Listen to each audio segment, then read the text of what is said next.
Welcome to Pirate Trailers. I'm Big Nick. Now you've just received a trailer. You want to know how it works. I want to make sure that you know how to use it safely. So let's have a chat.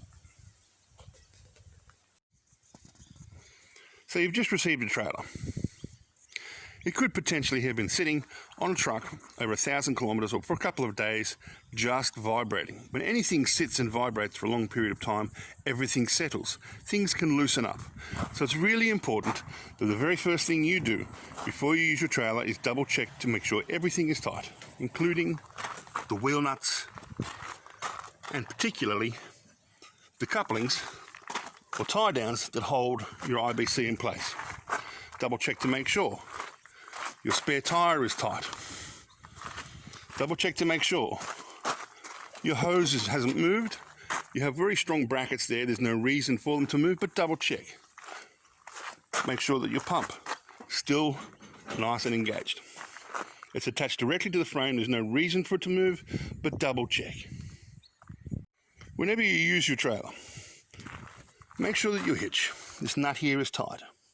Make sure that your R-clip is going to be engaged whenever you're attached to the vehicle.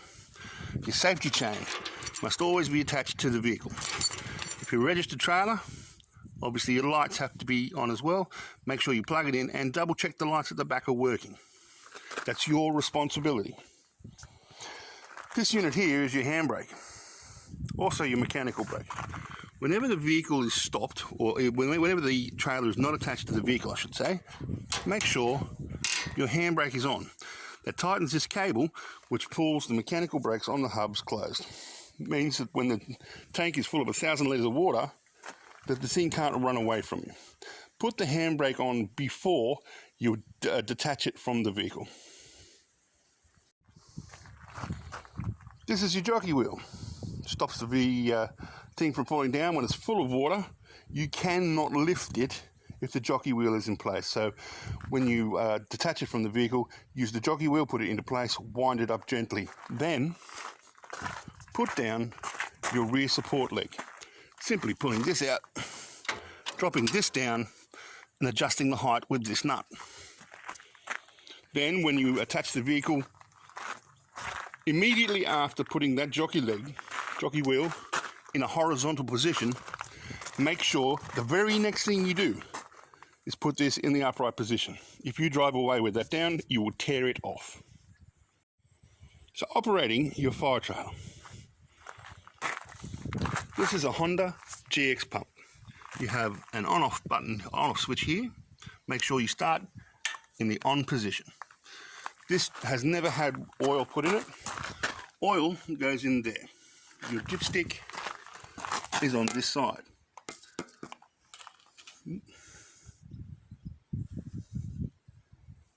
Standard 4-stroke oil. Premium unleaded fuel in the top. Turn the fuel on. Turn the choke on. Have the throttle in the low position. Pull once. Choke off. Pull again. Adjust your throttle.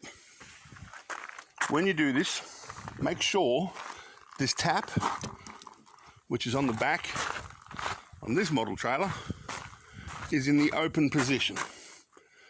Make sure there's enough water in the tank to sit above here, because the pump must be primed when you start it. Water will then flow from the tank back up through and into the tank, making sure that there's never undue pressure on your impeller. When you then want to use the fire hose, you simply turn this tap on, adjust your water with the brass fitting, and then increase pressure by slowly decreasing or slowly closing off this tap. So when you want to fill your tank quickly, you fill it from here. This is a 50mm BSP fitting that runs also from the tank, but also can be filled from a static water source. This simply will be attached to whatever fitting you have running to your pool, to your dam, into your tank, whatever. Basically start with this one open, as per normal. Prime the pump, making sure this hose is actually connected. As soon as you hear the water flowing into the tank, simply close that tap. That will then fill your tank up within 5 minutes. 1,000 litres of water weighs a tonne. That is a lot of weight. If you don't drive your trailer safely into the conditions, it is extremely dangerous.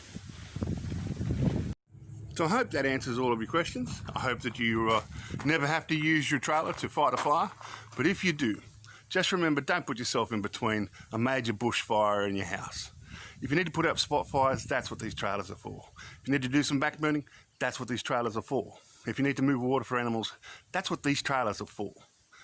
Do not put yourself in front of a bushfire with 1,000 litres of water. You won't survive. It's that simple. Now, if you have any questions, please don't hesitate to give me a call. My phone number is 0431 753 755 and my email address is piratetrailers@gmail.com. I hope you enjoy your trailer. I hope you enjoyed the video. If you did, like and subscribe. Have a good day.